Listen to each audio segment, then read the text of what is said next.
Hi, I'm Ray from PhoneArena, and in this video we're going to talk about the Galaxy S5, which is, simply put, one of the most anticipated Android smartphones to launch in 2014. And with so much rumors lately predicting that Samsung's next big thing is going to be announced at MWC, which is now less than a week away, you can only imagine that there isn't a shortage of rumors. So first of all, the screen. Most sources seem to agree that Samsung is to line up itself and equip the Galaxy S5 with a display of about 5.25 inches. So if you're wondering just how big this is, you can check out our LG G2 review, because the LG G2 has a 5.2-inch display and you'll get a pretty good idea of exactly how big this display is going to be. In terms of resolution, there are a lot of rumors claiming that it's going to be Quad HD 1440 by 2560. Needless to say, this is going to result in a tremendous pixel density, incredible image clarity, but of course there are those naysayers who claim that the screen resolution is going to stay at 1080p, which wouldn't be bad if you ask us, but well, I don't know, if Samsung is willing to give us a Quad HD display for the same price, then why not? Other than that, we're more than certain that the Galaxy S5 will be using Super AMOLED technology. It will be improved from what we have on the S4 with more accurate colors, higher brightness output, and so on and so forth, though we wouldn't be surprised if its color balance is still somewhat off compared to the quality LCD displays out there. The other very hot topic when it comes to the Galaxy S5 is, of course, the chipset that it's going to be powered by.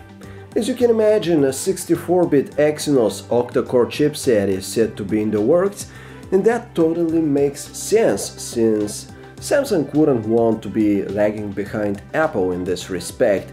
Of course, we wouldn't be surprised if the more popular model turns out to be a Snapdragon powered one, like with the Galaxy S4.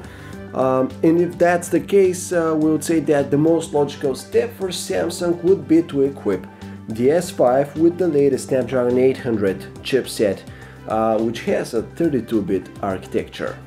Moving on to the RAM, or random access memory, there's a couple of theories, one suggesting that the S5 will feature 3 gigs of RAM and the other 4 gigs of RAM.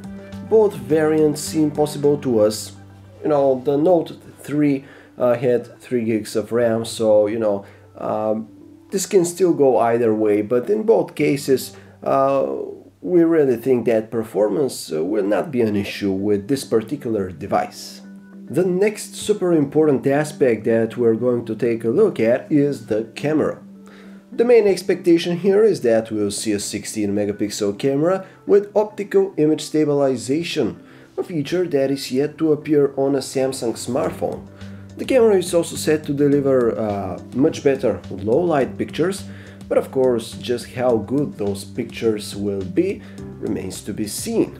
Still, Samsung cameras have traditionally been one of the best in smartphones, so we should definitely expect some great things out of the Galaxy S5's camera.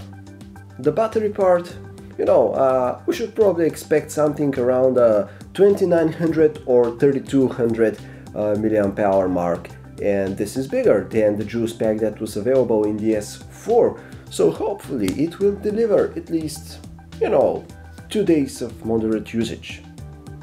Now, of course, we also have a lot of rumors about the alleged fingerprint sensor.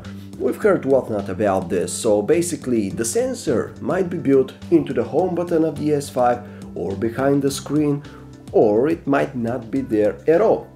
Some of you may also remember that there was also this expectation of an iris scanner being on board, but we think this is more on the far-fetched side now.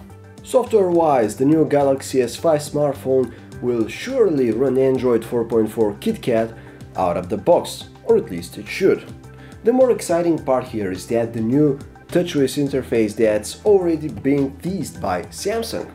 So we're now almost 100% certain that the S5 will come with a brand new UI, and that's great considering that the previous TouchWiz wasn't exactly fit for everyone. And this brings us to what's probably the most interesting part of this video, and that is when the Galaxy S5 is going to launch.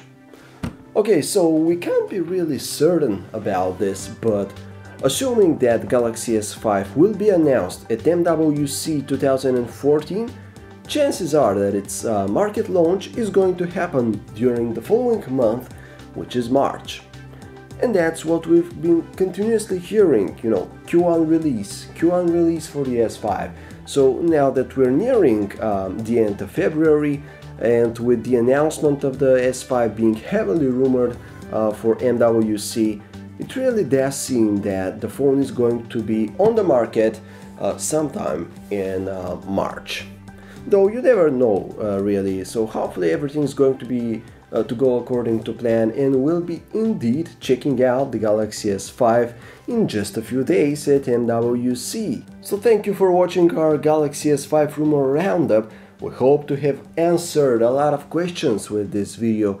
But if you want to learn even more about the Galaxy S5, check out our full rumor roundup at PhoneArena.com.